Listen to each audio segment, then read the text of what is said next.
The fog hung low over San Francisco's streets, wrapping the city in a cold, silvery hush as Julia Hayes quickened her pace toward the gates of the Westwood Music Academy. Her plain gray cardigan and conservative dress made her stand out from the crowd of students buzzing around the sidewalk, all polished shoes and high-end cases stamped with conservatory crests. Tucked under her arm was a well-worn leather notebook, pages brimming with her compositions, her quiet, enduring passion. At 33, Julia had carved out a quiet niche for herself, arranging pieces for regional orchestras and modest theater productions.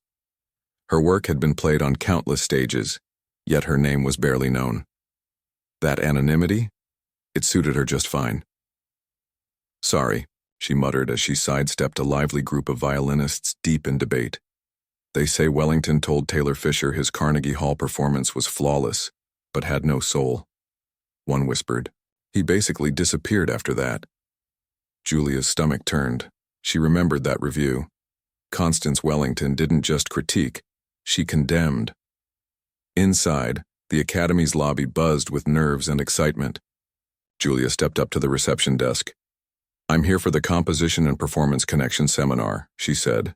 The receptionist didn't look up. "Room 342. Sign in, please." As Julia wrote her name, the woman finally gave her a glance. "Student or faculty?" "Neither," Julia answered, adjusting her grip on the notebook. "I'm a composer. My publisher arranged for me to observe." The woman's brow rose just short of skeptical. "Well, it's mostly for performers, but you're on the list, so—" She slid a visitor's badge across the counter. In the elevator, Julia repeated her reasons for being there like a mantra. Her publisher had been direct. "Technically, your work is flawless, Julia, but it lacks something, an understanding of what performers need. You write like someone who's never touched an instrument. Observe a masterclass," he'd said. "Watch real musicians. Feel what they feel." What he didn't know? She had held an instrument. For 15 years, the violin had been her voice. She'd practiced until her fingers bled, until her shoulders screamed. People had called her gifted. But when it came to performing for an audience, her nerves betrayed her. After a catastrophic audition at Juilliard, she'd walked away, locked the violin in its case, and poured her soul into writing music instead. The elevator chimed. As the doors opened, a single crystalline E string rang down the hall, tuned to perfection. Julia's fingers twitched, the old muscle memory waking up like a ghost. "Just observe," she told herself. "Take notes. Stay invisible." But fate, it seemed, had other plans. Room 342 wasn't your average classroom. It was a miniature concert hall designed for prestige. Tiered seating looked down on a small stage bathed in soft light. Julia slipped in through the back and found an empty seat in the top row. Safe. Hidden. The air crackled with anticipation. Dozens of students sat in neat rows, violins at the ready. Faculty members mingled with a few recognizable faces from the city's music elite. Julia spotted the symphony's concertmaster and the conservatory dean. Right at 10 a.m., the room hushed. Constance Wellington entered with the air of a monarch.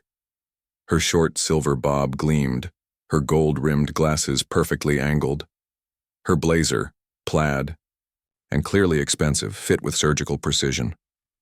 At 72, she moved with quiet dominance, the kind that comes from decades of making and breaking careers.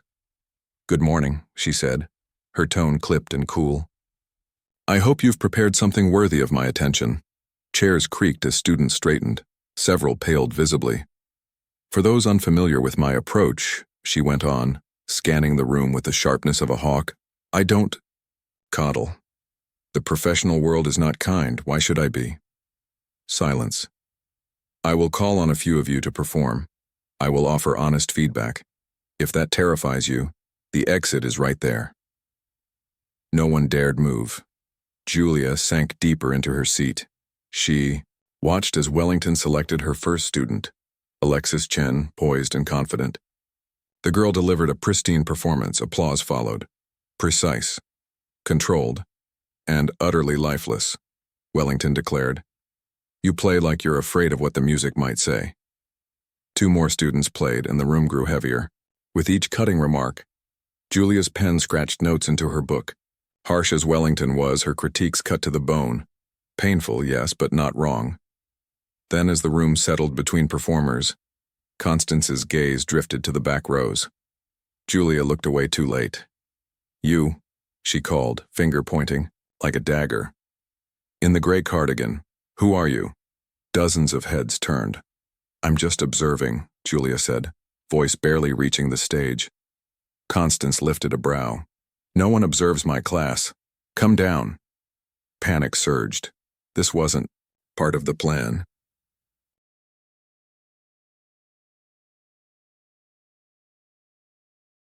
But Constance Wellington waited, and every eye followed. "I'm really just here to watch," Julia said, firmer this time. Gasps rippled. No one challenged Constance Wellington. "I've taught for 40 years, Wellington said icily. "And I've never seen an observer with nothing to offer, unless you think you have nothing to offer." A challenge, barbed and public. Julia stood heart-pounding, notebook clutched to her chest like armor. "Name?" Wellington asked as she descended. "Julia Hayes." "And what exactly do you do, Miss Hayes?" "I'm a composer," Julia replied. "Mostly arrangements." "A composer?" Constance turned to the room theatrically. "How lovely. Do you play?" "I used to." "Used to," Wellington echoed, eyes narrowing. "And yet you write for instruments you no longer understand." "Intimately?" She gestured to a nearby violin case. "Perhaps you'd like to remind us what you once knew." Laughter. Snickers. "I don't perform anymore," Julia murmured. "Of course you don't." The critic's smile was thin. "Yet you think you can write for those who do." She opened the case. Inside lay a pristine violin. "Come," she said. "Play something. Anything." The trap was set.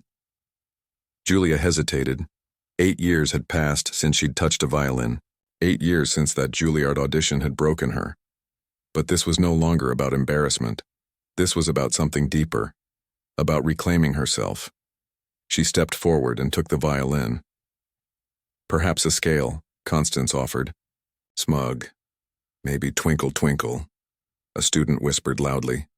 Julia ignored them all. She placed the violin under her chin. Her body remembered.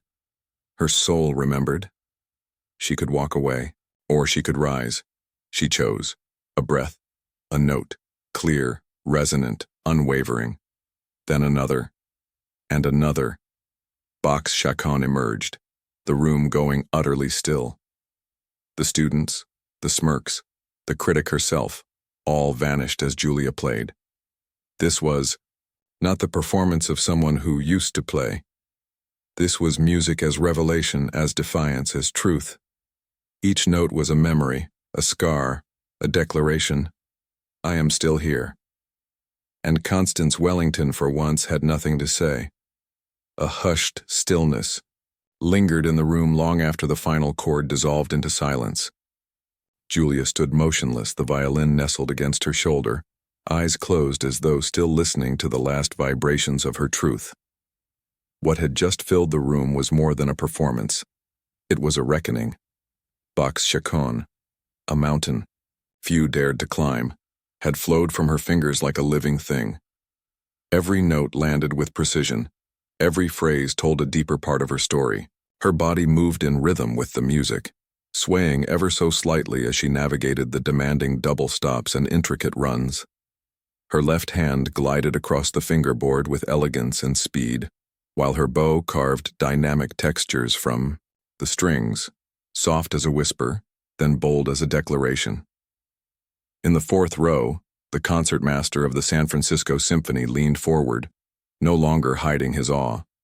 He had performed this piece himself just last season, after months of preparation. Yet here was a woman no one had heard of, coaxing more beauty, more soul from the piece than he'd thought possible. Even Constance Wellington had stilled completely. Her trademark smirk was gone, her notepad untouched on her lap. She watched, with a kind of stunned silence that was almost reverent. As Julia moved into the Chaconne's middle section, The shift from minor to major, something luminous bloomed in the room. The mood lifted like light breaking through clouds. Listeners shivered, visibly moved. Julia herself remained lost in the music, eyes closed, lips parted slightly as she channeled a story far deeper than any technical challenge could reveal. Yes, her technique was impeccable, but what elevated the performance into something unforgettable was the emotion she wove through every measure. Grief, rediscovery, resilience. It wasn't just Bach anymore. It was Julia. Her voice. Her soul. At the back, a student wiped away silent tears. Beside her, a professor sat frozen, head tilted, disbelief on his face. And then came the return. The music folding back into its original key, but now transformed. Julia's final phrases carried the weight of all that had come before. Her vibrato deepened. Her bow moved with gravity and grace. Each note was a goodbye, a truth, a quiet victory. The last chord rang out, rich and resonant, lingering in the charged air. 3 long, breathless seconds passed. Then, an audible gasp, and the spell broke. Applause erupted. At first from one, the concertmaster on his feet, then another, and another. Within seconds, the room thundered with a standing ovation. Students who had laughed now stared in stunned silence, clapping without realizing. Faculty exchanged wide-eyed glances. Julia, chest rising and falling, felt something she hadn't felt in years. Power. Not the brittle confidence she used to fake, but something real, something earned. And this time, her hands weren't shaking. The terror that had once paralyzed her had given way to something new, an intensity still sharp, but now an ally rather than an enemy. She had faced down the critic who had intended to break her, and risen. As the applause washed over her, Julia looked toward Constance Wellington and smiled. It wasn't smug. It wasn't vengeful. It was grateful. Sometimes we need to be pushed to remember who we are. The ovation stretched on, longer than anyone expected in a setting like this. Students who had craved Wellington's approval now turned admiring eyes toward Julia. Faculty members leaned in, whispering already of possibilities. When the clapping finally softened, a new silence took its place. Thicker this time, expectant. All eyes turned to Constance. She stood slowly, adjusted her glasses, walked toward Julia with careful, deliberate steps. "Miss Hayes," she said, her voice ringing clear. "That was..." She paused, choosing her words with care. "A revelation." It was more than praise. It was an astonishment. From a woman known to dismiss Grammy winners with a shrug, it was almost surreal. "Where did you study?" Constance asked, her tone softened by honest curiosity. "The Curtis Institute." "For a time," Julia said quietly. "I stopped performing." "Stopped?" Constance echoed, her brows drawing together. "That's criminal." Then she turned to the audience. "This," she said, gesturing toward Julia, "is what I try to teach. Technique is only the surface. True musicianship begins where the notes end. Miss Hayes didn't perform that piece, she inhabited it." The concertmaster stepped forward, offering his hand. "That was extraordinary. Are you affiliated with any orchestra right now?" Julia opened her mouth to answer, but before she could speak, others began to gather. Students with questions, professors with offers, musicians eager to introduce themselves. The energy in the room had completely shifted.